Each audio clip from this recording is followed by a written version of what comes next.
Stop right there, criminal scum. I've caught you, so don't try to deny it. It was me. Wait, what? You admit? Why, yes, I'm a killer. I'm a known killer. In fact, I think I'll do it again. No.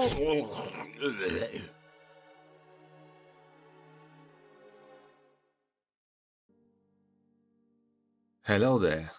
I'm sure most of you can't decide which is more amazing, my production value or the fact that I convinced Mickey Mouse to voice Massacre Girl.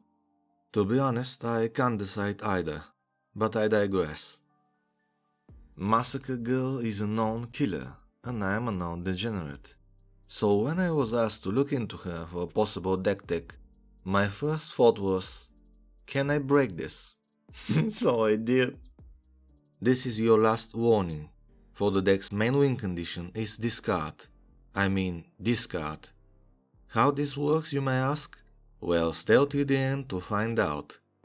Oh, by the way, the deck also has one infinite combo because A, it was just so obvious, and B, at this point, why not?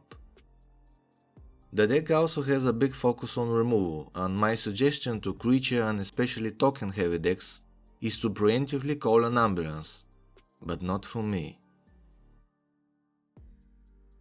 The first cards that we are going to look at are some that synergize with what our commander is trying to achieve. Bring lots of creatures to 0 toughness, which would cause them to consequently die as a state-based effect. Marie the Killing Wheel is a fantastic card, which provides our commander as well as a few others with Death Touch, which makes them harder to block as well as exiling creatures that die, so that we don't have to deal with them again. Note that her ability says whenever and not instead, meaning it is a trigger and not a replacement effect, meaning the creature still dies, triggering all corresponding on-death effects, such as our commander's draw a card. The fact that after all this we can still draw another card and create 2 treasure tokens is just gravy. Necroskitter is a fantastic card that synergizes well with our strategy. All our creatures have Wither, and we run a few other effects that give minus counters, and when an enemy creature dies with a minus counter, we get to steal it. Spitting Deal of, okay, I'm not pronouncing that, is a 3-mana dinosaur that puts a minus counter on a creature as an ATB, while also making creatures with such counters unable to block. Drivnut Carnage Dominus is a solid card that doubles the effect of our on-death triggers, including our commander. We can also give him indestructible with some relative ease, which would make him a solid beater. Yaheni Undying Partisan also synergizes with creatures dying, and can grow very large, while be resilient to removal. Endbringer might seem as an odd choice, but its ping ability can distribute up to 4 minus counters due to Wither, while also providing solid body and a few other useful abilities. As a side note, just eyeballing it, the deck has some 14 plus colorless mana sources, so he should be not too hard to cast. Midnight Banshee is a beefy card that puts a minus counter on all non-black creatures at the beginning of our upkeep. Since 99% of our creatures are black, we are largely unaffected by this effect. Speaking of shrinking, Kaevek the Spiteful, Knight of Soul's Betrayal, and Ascendant Evinkar are sure to put all creature and token players in cold water. The massacre of creature decks continues with Massacre Worm, which can even knock out an opponent, the Meat Hook Massacre, and of course the original Massacre Girl. My pet card Black Sun Zenith is also here because of its synergy and modality, as well as Toxic Deluge, which is always nice. I also chose to run Karn Silex and Nevina Rose Disc as a way to show up our inherent weakness with dealing with artifacts and enchantments. Same goes for some of our single target removals like Feed the Swarm and Meteor Golem. The rest of the single target removal heavily focus on negative counters, or until end of turn effects such as the classic Defile and Tragic Slip, Dismember and Drown in Ica, which can also proliferate minus counters. Erebos Intervention is a versatile card that can also exile cards from the yard should we need it. Gold Rush Assassin is a cheap card that can act as a mana sink and solid removal, while Skinrender cosplays as a more synergistic Ravenous Chupacabra. Last but not least is Sudden Spoiling, a neat versatile card that can deal with problematic board states or abilities, dupe people in combat, or even shrink someone's board so much so that it is much easier to wipe. With so much removal, creatures are bound to die left and right, and whenever that is the case, there are always Morbid Opportunist and Harvester of Souls lurking around. Our usual suspects are Blood Artist, Zulaport Cutthroat, Sir Conrad the Grim, and the new pricey edition of Vein Ripper. I think this is a good time to mention the infinite combo of Blowfly Infestation and Nest of Scarabs. As you can see, both cards already synergize with Massacre Girl, but having both out, plus, and this is very important, an additional creature with 1 toughness, can create an infinite loop that basically goes like this.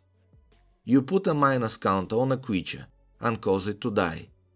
Both enchantments trigger and you order them in such a way so that Nest resolves first.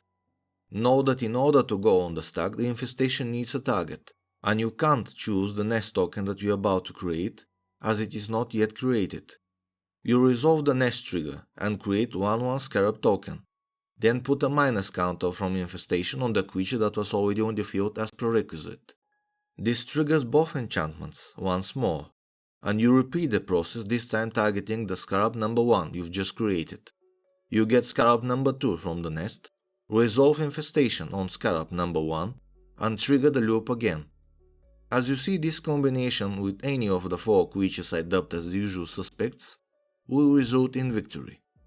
Lastly, since both enchantments have mandatory triggers, if you need to break this loop because say someone killed your Blood Artist that now you can't win, you simply put the minus counter on any creature with more than 1 toughness, or you stack the triggers in such a way so that infestation resolves first, kills its target, triggers again, this time having no targets, which causes it to fizzle.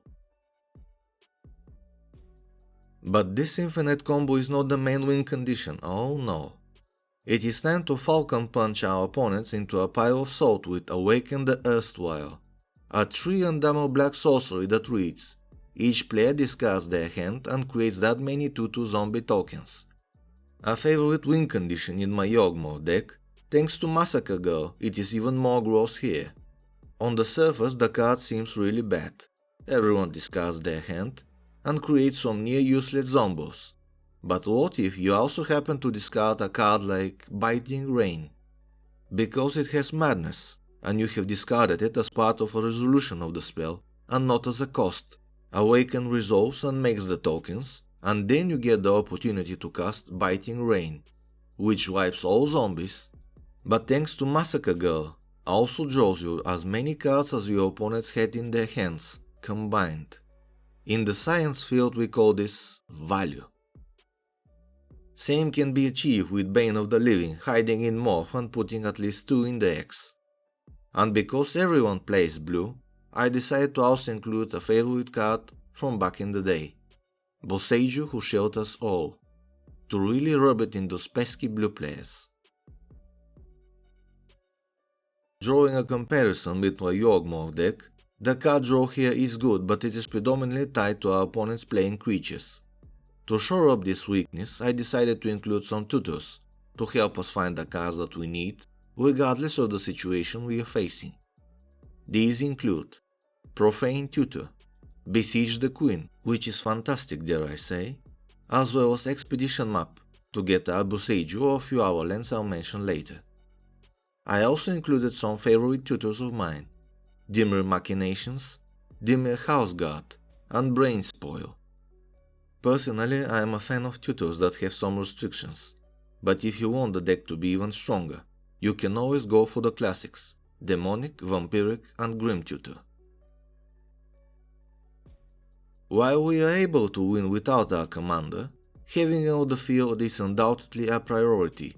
Thus I have once again included the Oh No You Don't package that includes Fake Death, Not Dead After All, Supernatural Stamina, as well as Fake Your Own Death, Undying Evil, and Undying Malice. Because Massacre Girl can be a bit more combat oriented compared to our commanders, I also added Lightning Greaves and Swiftwood Boots to this package. Since we're near the end of our decklist, it is time to cover mana ramp and mana sources, which include Wayfarer's Bauble, Soul Ring, Everflowing Chalice, Arcane Signet, Charcoal Diamond, Mind Stone, Worn Power Stone, Tran Dynamo, and Stone Speaker Crystal, which can also be cashed in late game for a card/graveyard hate. The artifact ramp is a bit larger today and also includes Thought Vessel and Decanter of Endless Water, which give us unlimited hand size. Moving to lands, same goes for Reliquary Tower. Other notable lands are Blast Zone for problematic artifacts or enchantments, Bojuka Bok for graveyard hate, Demolition Field to stop the Field of the Dead Endurers in your area. Others provide different value, such as Forbidden Orchard, which donates a spirit to an opponent that hopefully dies quickly and draws a free card. Khan's Bastion for some peripherate action, Myriad Landscape for classic colorless ramp, and Rogue's Passage should we choose to attack with our girl. Since we're in mono black, I also added Cabal Coffers, Cabal Stronghold, and Thespian Stage. I would like to know that those lands are just for extra mana and easier gameplay, and not tied to a win condition, since I found Torment or Hellfire to be too unflavorful for the deck and thus can be skipped if you don't have them in your collection. Lastly, we have 24 Swamps for a total of 35 land cards. And that's about it. Go out there and make your friends discard their hands. Just make sure to blame it all on Massacre Girl, cause after all, she's a known killer. As always, thank you for watching. Cheers.